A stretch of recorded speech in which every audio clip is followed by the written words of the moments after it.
வலி சுமந்த வாரமாகவும் ஒவ்வொரு நாட்களும் ஒவ்வொரு இடங்களிலும், அதாவது குறிப்பாக தமிழர்கள் தாயக பிரதேசம் எங்கும் இந்த முள்ளிவாய்க்கால் நினைவேந்தல் நிகழ்வுகள் நடைபெற இருக்கின்றன. நாங்கள் இன்றைக்கு இருக்கிறோமா நாளைக்கு இருக்கிறோமா எனக்கு தெரியாது. அடுத்த சந்ததி இது கொண்டு போகணும் என்பதற்காக நாங்கள் இந்த கஞ்சியை அடுத்த சந்ததிக்கு கடத்தி கொண்டு போகிறோம்.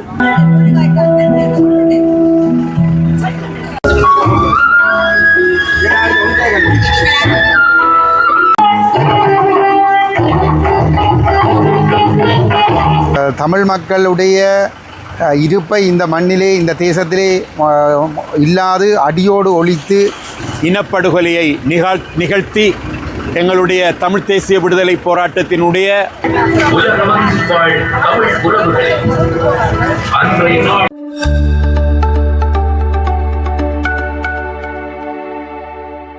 வணக்கம் அன்பு உள்ளங்களை, நான் ரஜீவன், யாழ்ப்பாணத்திலிருந்து. இன்றைய தினம் மே மாதம் 12ஆம் தேதி இந்த வருடத்தோடு முள்ளிவாய்க்கால் யுத்தம் நடந்து 17 வருடங்கள் பூர்த்தியடைகிறது. தமிழர்களை பொறுத்தவரைக்கும் மே மாதம் முழுவதும் வலி சுமந்த மாதமாகவும், இந்த வாரம் அதாவது கடந்த திங்களிலிருந்து வருகின்ற திங்கள் 18ஆம் தேதி வரைக்கும் வலி சுமந்த வாரமாகவும் ஒவ்வொரு நாட்களும் ஒவ்வொரு இடங்களிலும், அதாவது குறிப்பாக தமிழர்கள் தாயக பிரதேசம் எங்கும் இந்த முள்ளிவாய்க்கால் நினைவேந்தல் நிகழ்வுகள் நடைபெற இருக்கின்றன. அந்த வகையிலே இன்றைய தினம் யாழ் நல்லூரிலே தியாக தீபத்தினுடைய நினைவாலயத்துக்கு முன்பாக இருந்து முள்ளிவாய்க்கால் ஊர்தி புறப்பட்டு செல்ல இருக்கிறது. இந்த ஊர்தி தமிழர்கள் தாயக பிரதேசம் எங்கும் சென்று நிறைவாக 18ஆம் தேதி முள்ளிவாய்க்கால் மண்ணை வந்தடைய இருக்கிறது.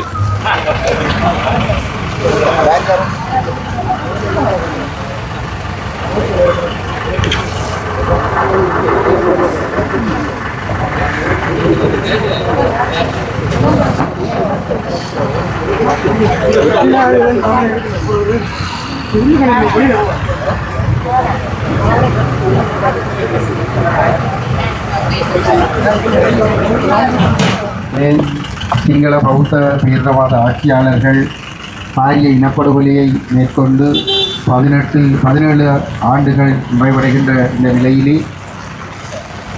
இன்று அந்த முள்ளிவாய்க்கால் இனப்படுகொலை வாரம் ஆரம்பமாகின்ற இந்நாளில் இதனுடைய ஆரம்ப நிகழ்வாக முதலிலே எங்களுடைய தேசத்திற்காக தன்னை தீகம் செய்த அண்ணன் திலீபன் அவர்களுடைய திருவுருவப் படத்திற்கு சுடரேற்றி செய்கின்ற நிகழ்வு இடம்பெறும்.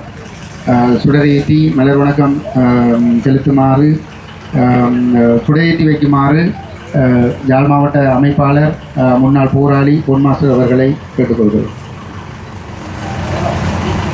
தொடர்ந்து மலர் மாலை அணிவிக்குமாறு மாமனிதர் குமார் பொன்னம்பலம் அவர்களுடைய மகனும் பாராளுமன்ற உறுப்பினருமான கஜேந்திரகுமார் பொன்னம்பலம் அவர்களை கேட்டுக்கொள்கிறேன்.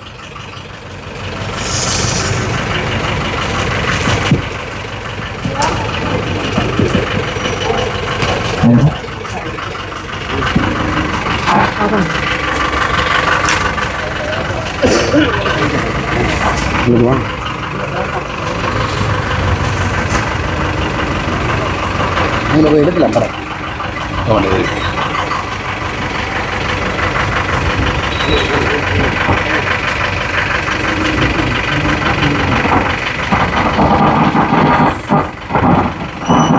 தொடர்ந்து இந்த பேச்சுவாத படைகளாலே படுகொலை செய்யப்பட்ட எங்களுடைய உறவுகளை செய்யப்பட்டிருக்கின்ற ஊருக்கு முன்னால் சுடரேற்றி வைக்குமாறு வெளிந்து காணாமலாக்கப்பட்ட உறவுகளுடைய அமைப்பின் செயலாளர் நிர்மலநாதன் வீரரங்கினி அம்மா அவர்களை கேட்டுக்கொள்கின்றேன்.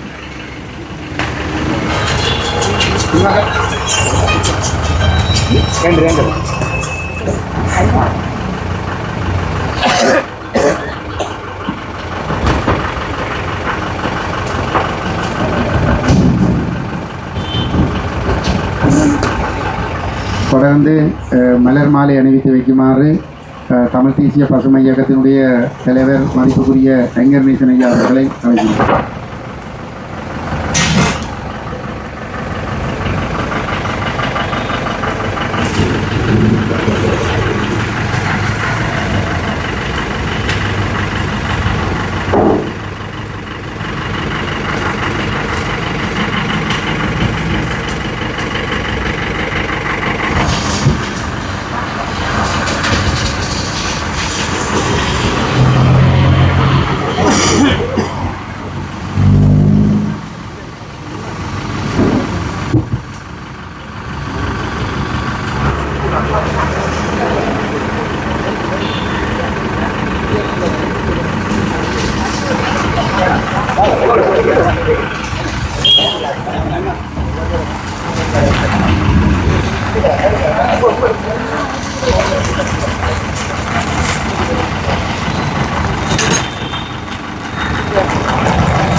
முள்ளிவாய்க்கால் நினைவேந்தல் ஊர்தி இங்கே தமிழர் தாயக பிரதேசமெங்கும் புறப்படுவதற்கு தயாராக இருக்கின்ற இந்த நேரத்திலே முள்ளிவாய்க்கால் கஞ்சியும் இங்கு வந்தவர்களுக்கு வழங்கி வைக்கப்படுகிறது.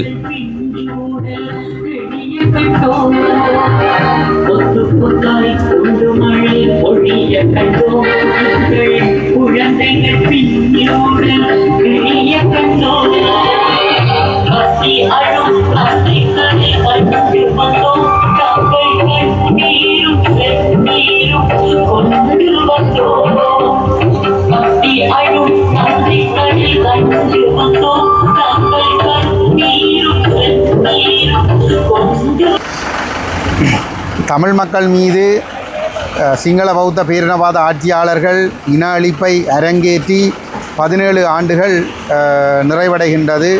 எதிர்வருகின்ற மே 18ஆம் தேதி 17 வருடத்தை எட்டுகின்றோம்.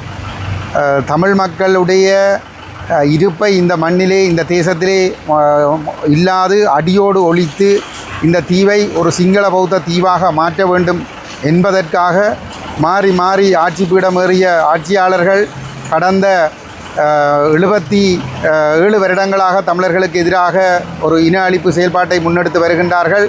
அந்த வகையிலே கடந்த 2009ஆம் ஆண்டில் 60 வருடங்கள் இலங்கை சுதந்திரம் பெற்று 60வது வருடத்திலே எங்களுடைய தேசத்தின் மீது எங்களுடைய மக்கள் மீது ஒரு பாரிய இன அழிப்பு கட்டவிழ்த்து விடப்பட்டது.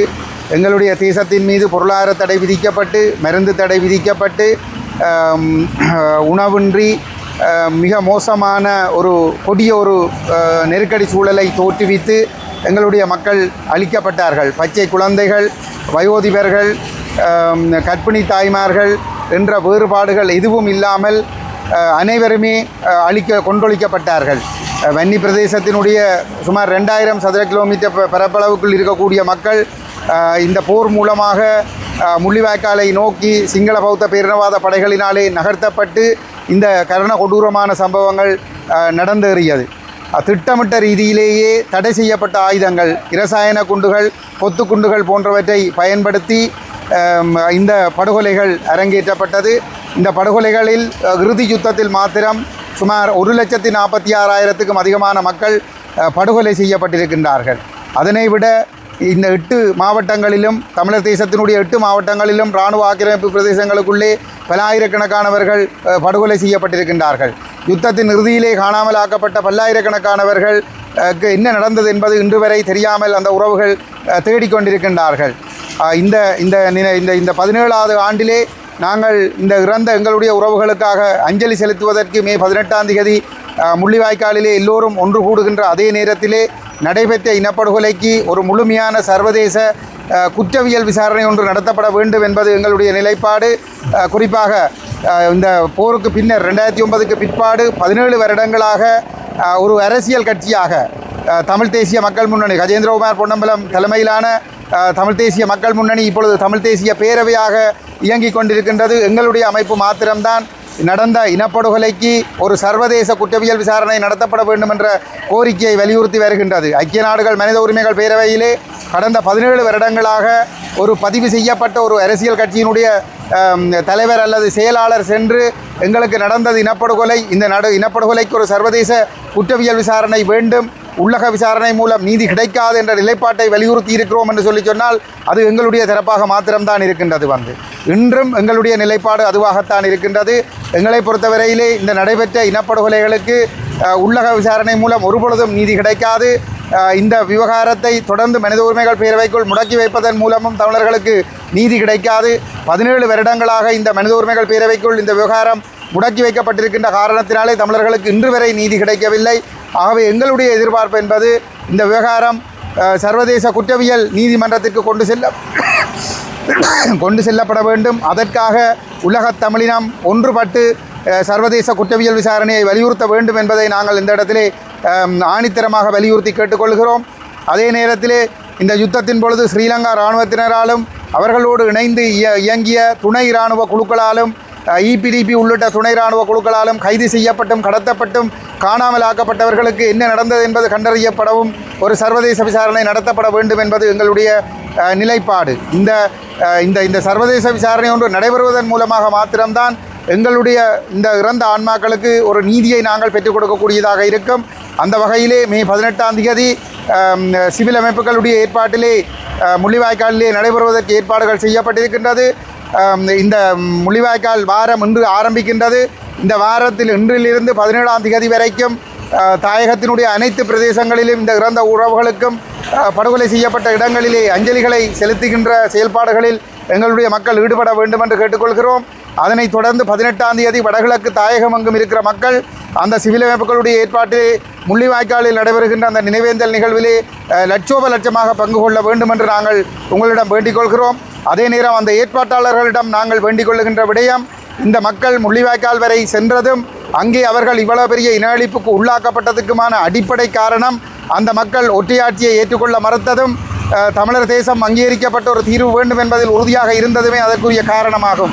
ஆகவே இந்த படுகொலையானது அரசியல் நோக்கத்திற்காக மேற்கொள்ள படுகொலை என்பதனால் தற்பொழுது இலங்கை அரசாங்கம் இனப்பிரச்சினைக்கு தீர்வாக முன்மொழிந்திருக்கிற ஒற்றையாட்சிக்குட்பட்ட ஏக்கிய ராட்சிய வரைவை நிராகரிக்கிறோம் என்ற நிலைப்பாட்டை நீங்கள் உங்களுடைய அறிக்கையிலே உள்ளடக்க வேண்டும்.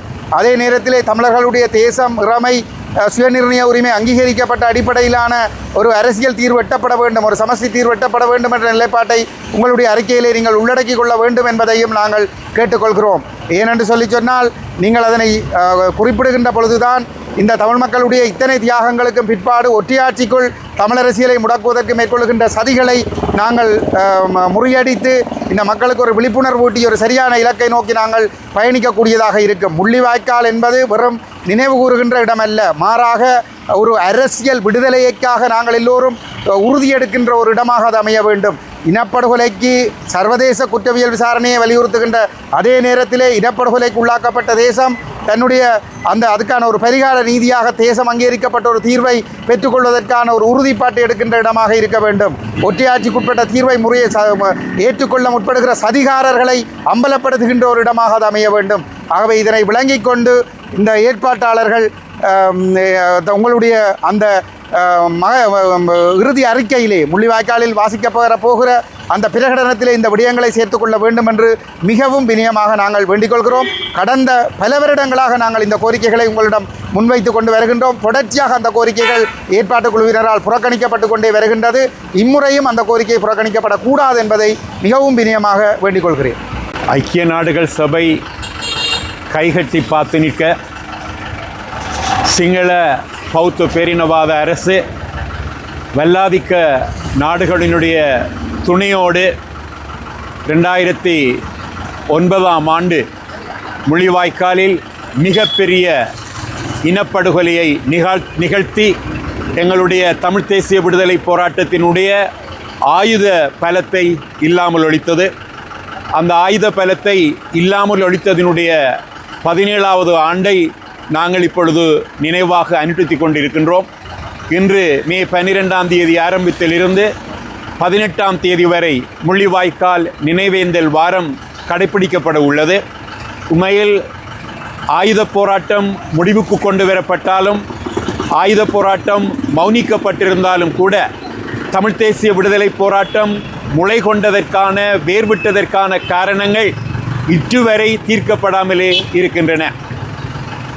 போராட்டம் ஆரம்பித்ததற்கான அத்தனை நியாயப்பாடுகளும் எங்கள் மத்தியில் இருக்கின்ற பொழுது இந்த தமிழ் தேசிய விடுதலை போராட்டத்தின் ஆயுத போராட்டம் மௌனிக்கப்பட்டதற்கு பிறகு கூட ஜனநாயக வழியில் நாங்கள் அந்த போராட்டத்தை முன்னெடுப்பதற்கு கடமைப்பட்டுள்ளோம். அந்த போராட்டத்தை முன்னெடுக்க வேண்டிய கட்டாயமும் தமிழ் மக்களுக்கு இருக்கின்றது.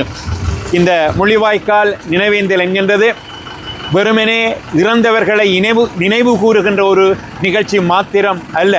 இது தமிழ் தேசிய விடுதலை போராட்டத்தினுடைய வரலாற்றை, எங்களுடைய போராட்டத்தினுடைய வழிகளை, போராட்டத்தின் நியாயப்பாடுகளை எங்களுடைய அடுத்த தலைமுறைக்கு கொண்டு செல்லுவதற்கான அஞ்சலியுமாகும். அந்த அடிப்படையிலேயே போரின் இறுதி நாட்களில் உணவின்றி கஞ்சியை மாத்திரமே ஆகாரமாக கொண்டு தங்களுடைய உயிரை கையில் பிடித்து வைத்திருந்த அந்த மக்களினுடைய வலியை அடுத்த சந்ததிக்கு கடத்துகின்ற விதமாக முள்ளிவாய்க்கால் கஞ்சி இந்த நாட்களில் வந்து பரிமாற்றப்படுகின்றது. ஆகவே எங்களுடைய பெற்றோர்கள், சகோதரர்கள், இளைய தலைமுறைக்கு நாங்கள் எவ்வாறு தோற்கடிக்கப்பட்டோம், எங்களுடைய போராட்டத்தினுடைய நியாயம் என்ன, தமிழ் தேசிய விடுதலை போராட்டத்தை ஜனநாயக ரீதியில் நாங்கள் எவ்வாறு முன்கொண்டு செல்ல வேண்டும் என்கின்றதை இந்த கஞ்சியை பருக வைத்து அவர்களுக்கு விளக்கி எங்களுக்கு வலு சேர்க்க வேண்டும். தமிழ் தேசம் வெல்வதற்கான ஒரு ஆக்க சக்தியை அவர்கள் வழங்க வேண்டும் என்று சொல்லி நான் கேட்டுக்கொள்கின்றேன். சமூக வலைத்தளங்களினுடைய கட்டுப்பாடுகளுக்கு இணங்க சில காட்சிகளை மறைக்கவும், சில காட்சிகளை இந்த காணொலியில் இருந்து இல்லாது செய்யவும் செய்திருக்கின்றேன். தமிழர்களை பொறுத்தவரைக்கும் மே மாதம் ஒரு வலி சுமந்த மாதம். குறிக்கப்பட்ட மாதத்திலே இறுதி யுத்தத்தில் கொல்லப்பட்ட பொது மக்களுக்காக வலி சுமந்த நாட்களாக தமிழர்கள் தாயக பிரதேசம் எங்கும் நினைவேந்தல் நிகழ்வுகள் நடைபெற்று முள்ளிவாய்க்கால் கஞ்சியும் வழங்கி வைப்பது வழமை.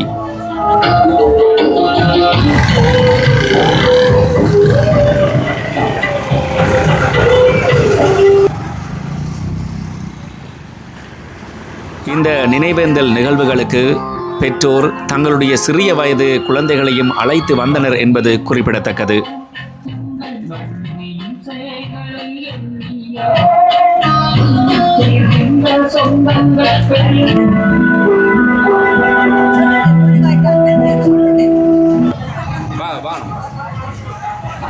வீதியால் பயணிக்கின்ற அனைவருக்கும் இந்த இடத்திலே முள்ளிவாய்க்கால் கஞ்சி வழங்கப்பட்டது என்பதும் குறிப்பிடத்தக்க ஒரு விடயம்.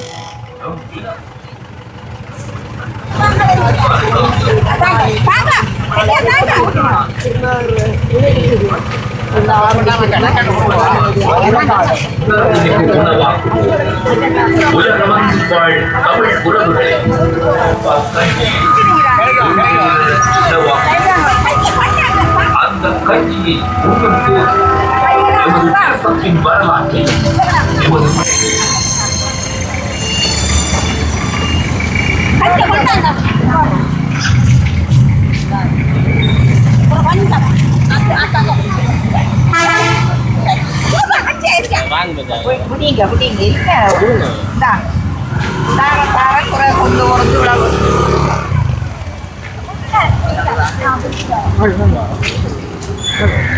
காலை வணக்கம். என்னுடைய பேர் நிர்மலநாதன் மேரி ரஞ்சினி, வெளிந்து காணாமல் ஆக்கப்பட்ட யாழ் மாவட்ட செயலாளர்.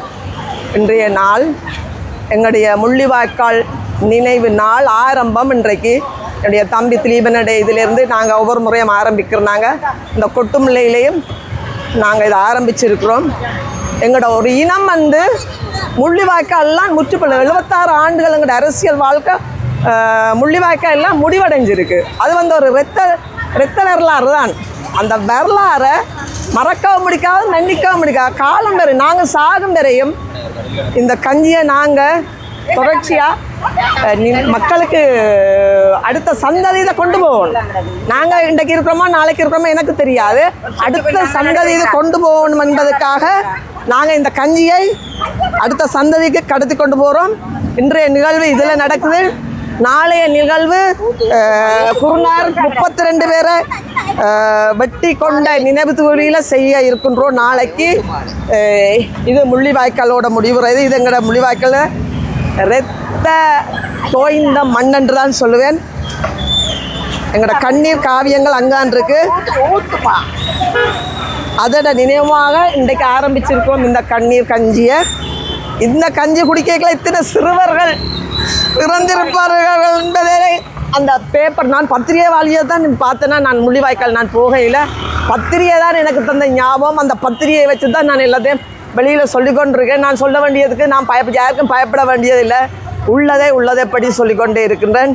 முள்ளிவாய்க்கால் எங்களுக்கு இரத்தம் தோய்ந்த ஒரு கண்ணீர் காவியம் என்பது தான் இந்த தாய். நான் பாதிக்கப்பட்ட ஒரு தாயாக நான் என் கணவனையும் கொடுத்து 36 ஆண்டுகள் கணவனும் இல்லாமல் 2007 மகனையும் கொடுத்து போட்டு கணவனுக்கும் மகனுக்காண்டி தேடி இப்படியே அலைந்து கொண்டிருக்கிறேன்.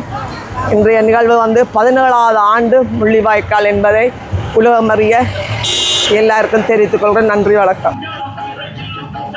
இந்த நிகழ்வின் நிறைவாக முள்ளிவாய்க்கால் நினைவேந்தல் ஊர்தி நல்லூர் தியாக தீபத்தினுடைய நினைவாலயத்தில் இருந்து தமிழர் தாயக பிரதேசமெங்கும் புறப்பட்டுச் சென்றது.